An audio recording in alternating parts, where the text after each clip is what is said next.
Shalom, all praises to Yahweh, Ba'ashem Yahushua, Ba'ashem HaRakakadash.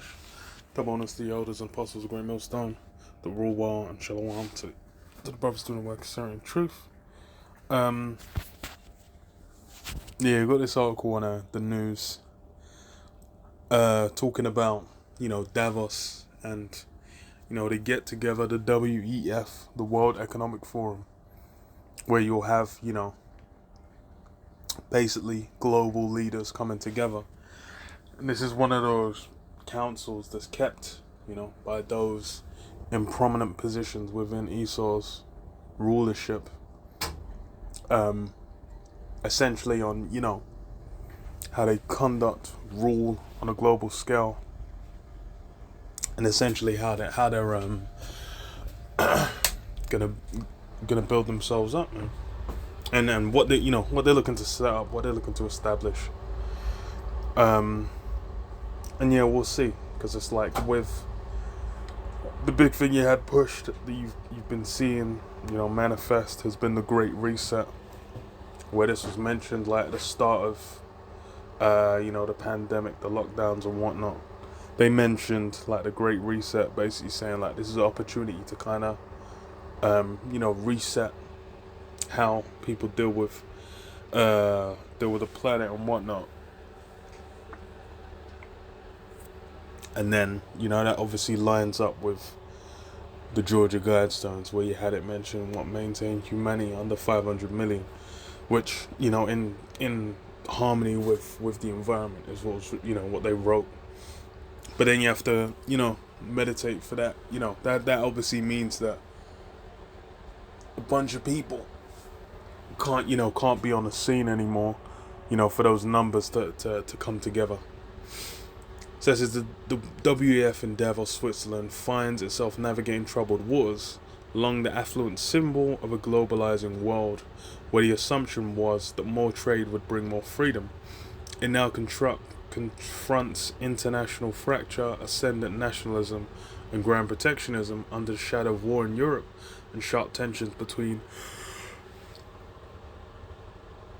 the US and China. The post-Cold War era, dominated by the idea that Western liberal democracy and free market capitalism held all answers, is over. This is the very ethos of Davos. It must now pivot to the new reality provoked by the C-19 pandemic, the war in Ukraine, the growth of extreme inequality, and aggressive Russian and Chinese autocracies. If the old is gone, the new order is not yet born. Yeah, it's not all come together yet, but you can see it's in the works. And all these things they mentioned is basically shifted. People had an idea, and there was a dream that lived for a while, man.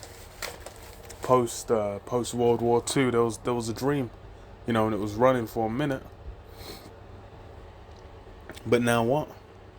Now a new world order's required, and that's what they're going to be pushing for. Says a power shift away from the US as China's military and economic heft grows, but the shape of an alternate international system is unclear.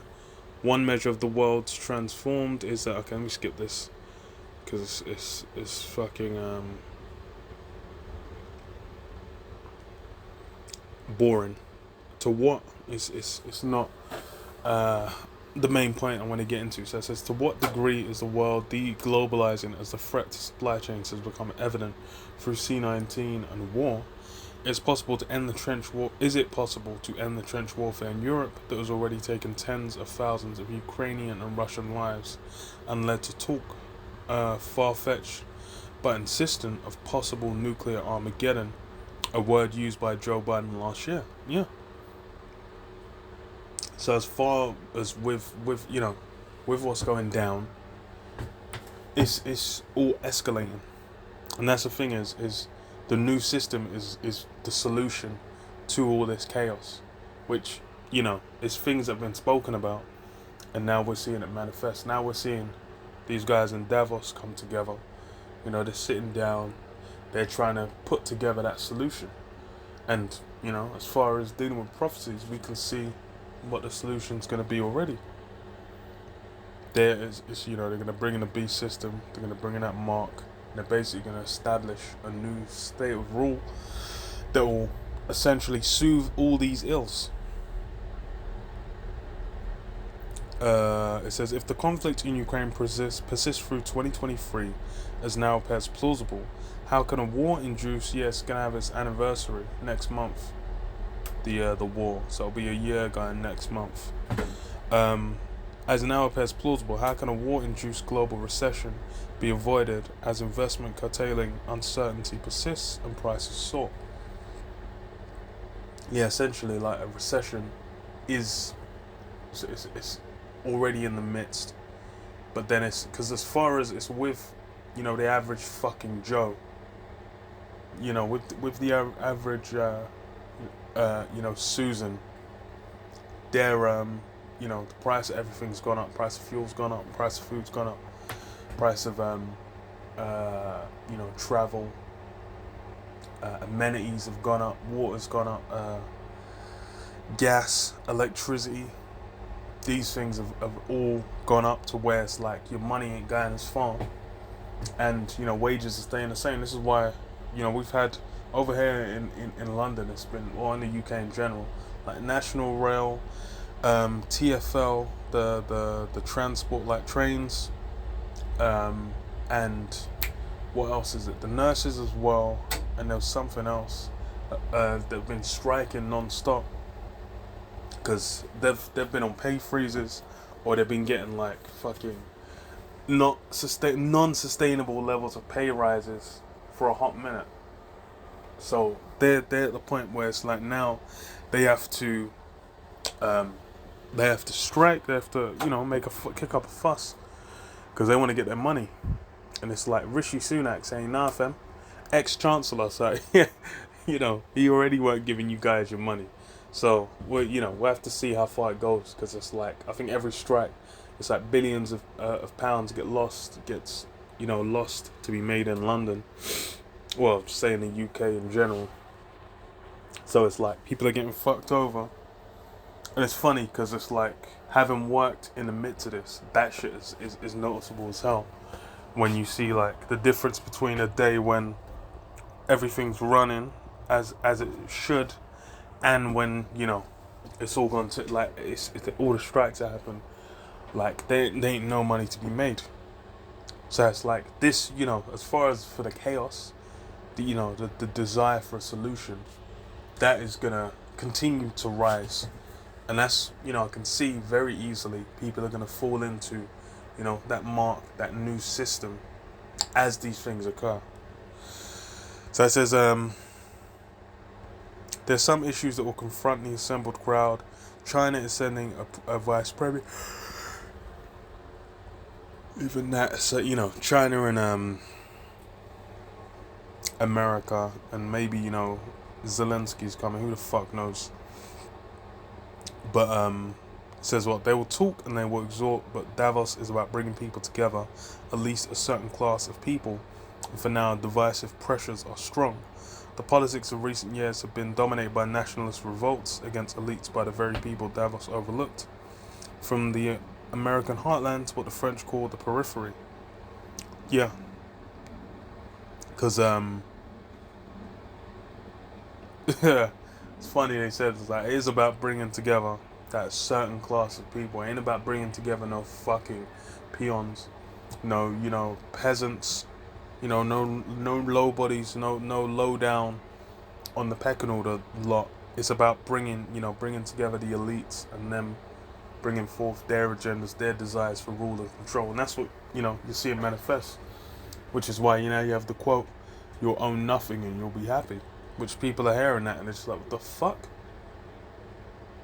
But then, you got the other side where like, oh, it's just conspiracy theories and that.